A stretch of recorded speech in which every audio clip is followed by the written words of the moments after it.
તો ચાલો GCAS 2026ની undergraduate online અરજી પ્રક્રિયાની આ રસપ્રદ સમજૂતીમાં સીધી જ ડૂબકી લગાવીએ. જુઓ, આ આખી જટિલ પ્રક્રિયાને અહીં 5 એકદમ સરળ અને ક્રમિક તબક્કાઓમાં વહેંચી દીધી છે. બરાબર? હવે સફરની સત્તાવાર શરૂઆત લોગિન પછી તરત જ થાય છે, જ્યાં ફરજિયાત પ્રારંભિક ફી ચૂકવવાની રહેશે.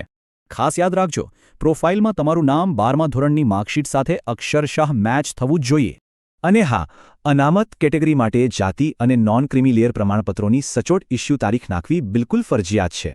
હવે આ જુઓ, ફોટો અને સહી અપલોડ કરવા માટે સાઇઝ અને ફોર્મેટના આ કડક નિયમો પાળવા જ પડશે. ઓકે, હવે શૈક્ષણિક વિગતો તરફ વળીએ. આ બીજો તબક્કો 10મા ધોરણની પાસિંગ તારીખ અને ટકાવારીથી શરૂ થાય છે. અહીં સિસ્ટમ બહુ સ્માર્ટ છે હો. બોર્ડના વિદ્યાર્થીઓ અને ડિપ્લોમાવાળા માટે તે અલગ અલગ શૈક્ષણિક માહિતી માંગે છે. એટલું જ નહીં, આર્ટ્સ કોમર્સમાં માત્ર થિયરીના માર્ક્સ, જ્યારે સાયન્સમાં પ્રેક્ટિકલ માર્ક્સ અલગથી લખવા પડે છે. તો તમારી ફાઇનલ માર્કશીટ લો અને દરેક વિષયના માર્ક્સ આ ડેટા પોઇન્ટ્સ મુજબ એકદમ ચીવટપૂર્વક ઉમેરી દો. હવે આવે છે સૌથી રોમાંચક ભાગ. અહીં યુનિવર્સિટી, પ્રોગ્રામ અને જિલ્લાની તમારી મનપસંદ પસંદગીઓ કરવાની છે. બેસ્ટ કોલેજ શોધવી છે? તો અહીં સરકારી કે સેલ્ફ ફાઇનાન્સ જેવા વિવિધ સંસ્થાના પ્રકારોથી તમારું સર્ચ ફિલ્ટર કરી શકો છો. ગમતી કોલેજ સર્ચ કરો, લિસ્ટમાં ઉમેરો અને પછી એને તમારી પસંદગીના ક્રમમાં એકદમ કાળજીપૂર્વક ઉપર નીચે ગોઠવી દો. આ સૌથી અગત્યનું છે. સિસ્ટમ માત્ર આ જ ક્રમના આધારે સીટો ફાળવે છે, એટલે ડ્રીમ કોલેજ હંમેશા પહેલા નંબરે.